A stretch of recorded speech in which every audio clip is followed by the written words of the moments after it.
Donald Trump's former attorney and personal fixer, Michael Cohen, testified before the House Oversight and Reform Committee. With his 7 hours of testimony, another chapter has been added to what feels like a badly written movie but is instead all too real. This new chapter in the TrumpWorld melodrama does nothing to alter the overall story. Cohen's testimony was part courtroom drama, and part Mafia movie, with an unreliable narrator who is telling, mostly, the truth as he sees it. It is Idiocracy meets Goodfellas, and A Few Good Men, with elements of The Manchurian Candidate and Mr. Smith Goes to Washington, except that Cohen is not noble, selfless or naive. Instead he is a weak and corrupt person who chose to do the bidding of an even worse one. Cohen's hearing also borrowed from another genre as well. Conventional Hollywood's romantic comedies have often included the best black friend, who is the emotional surrogate for the main character, likely a white woman.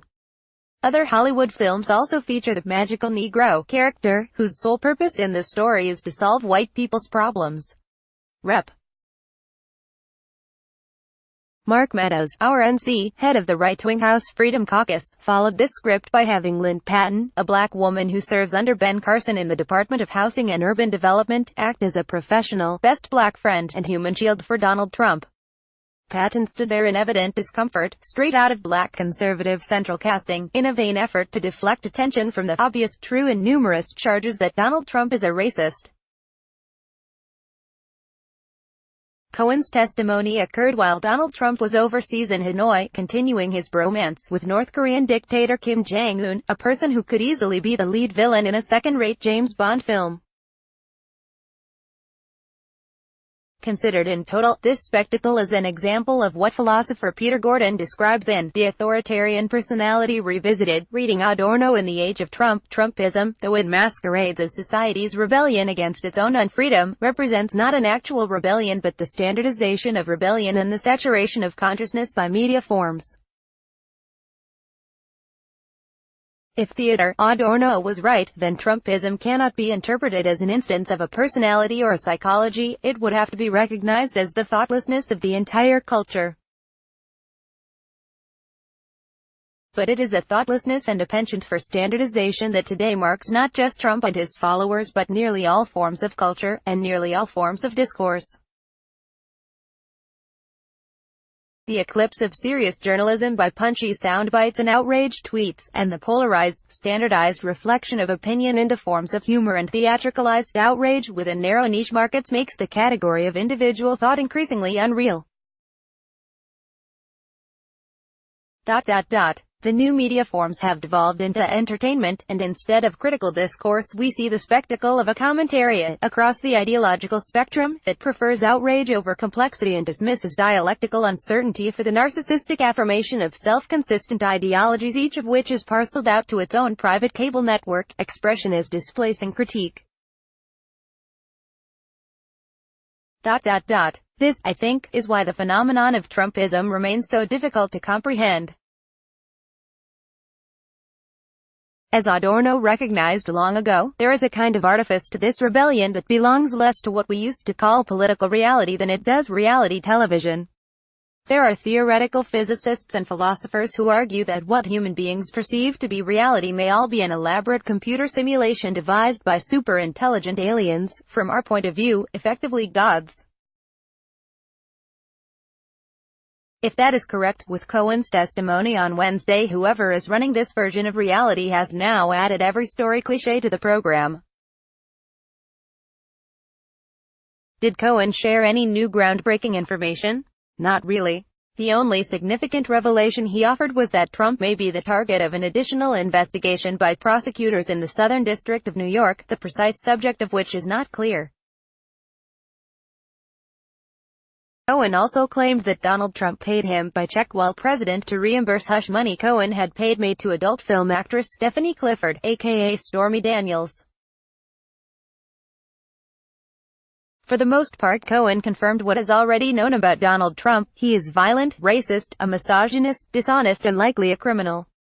Cohen delivered at least one great line with his warning to the Republicans in the hearing room and anyone else who remains loyal to Donald Trump: "I'm responsible for your silliness. I did the same thing that you're doing now for 10 years. I protected Mr. Trump for 10 years. I can only warn people, the more people that follow Mr. Trump as I did blindly are going to suffer the same consequences that I'm suffering." Cohen's closing comments were ominous. "My loyalty to Mr. Trump has cost me everything: my family's happiness, my law license, my company, my livelihood, my honor, my reputation, and soon my freedom. Given my experience working for Mr. Trump, I fear that if he loses the election in 2020 that there will never be a peaceful transition of power. And this is why I agreed to appear before you today." How did the Republicans on the Oversight Committee behave? Horribly, which was as expected. They seemed to have discovered moral outrage towards liars while defending and valorizing Donald Trump, a man who has lied at least 8,000 times since becoming president. At no point did any Republican members even try to contradict any of Cohen's major claims about Donald Trump's behavior and involvement in likely criminal acts. Once again, Republicans showed themselves to be Donald Trump's co-conspirators rather than responsible stewards of American democracy. How did the Democrats behave? They were genuinely interested in trying to help the American people and the world gain insight into President Trump's behavior and character by hearing the sworn testimony from a person who was one of his closest allies and confidants.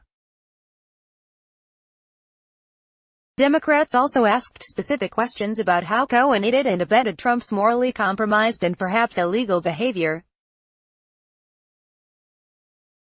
As has been the norm for some time in America, but especially during the Obama and Trump presidencies, the Democrats were the adults in the room while the Republicans acted like tantrum-throwing babies in soiled diapers. Nothing that happened during that hearing is likely to alter public opinion significantly. Both Donald Trump's supporters and his detractors will feel vindicated by Cohen's testimony and the surrounding theatrics. Where does this leave the majority of the American people, most of whom do not follow politics closely? They are fatigued by the Trump-Russia scandal. New research from PRRI shows that the American people are highly polarized and extremely divided. Trump's support may be softening among some key voters, including the white working class in the Rust Belt states. There has also been a softening of support for Trump among some Obama to Trump voters, a small proportion of the electorate. But in total, Trump remains remarkably popular among Republican voters. In the Western narrative tradition, stories usually follow a three-act structure, with a beginning, a middle and an end. They also follow a pattern. There is the introduction, rising action, a climax, a complication, falling action, and then a conclusion and resolution. When Special Counsel Robert Mueller's report on the Trump-Russia scandal is finally made public, regardless of its findings, and they will likely be very damning for Donald Trump, his inner circle, the Republican Party and the larger right-wing movement, there will be no neat and tidy conclusion to this American drama nightmare. That too will be another chapter in this interminable story. Trump's cultists will not abandon their great leader. Liberals, progressives and other principled people of conscience will be disgusted and sickened that Trump remains in power and could well be re-elected in 2020. The average American will just be further exhausted by what they see as a broken government that does not protect and serve their well-being and best interests. Faith in the very idea of government will be further undermined. The plutocrats and the kleptocrats, as always, will find a way to increase their wealth and in doing so expand their power and control over society. Authoritarianism is good for business. They are opportunists. A broken government is a carcass that they can devour with ease and at their leisure. This should be understood as the ultimate goal of plutocratic populist leaders such as Donald Trump. That the American people and the country's elites are unwilling or incapable of uniting around a basic and obvious truth: Donald Trump and his movement are illegitimate and represent a dire threat to American democracy and the safety and security of the American people, reflects a profound and deep cultural problem. It cannot be fixed by impeachment or the 25th Amendment, or even by voting to elect a different president next year. Trump is a symptom of a much larger disease.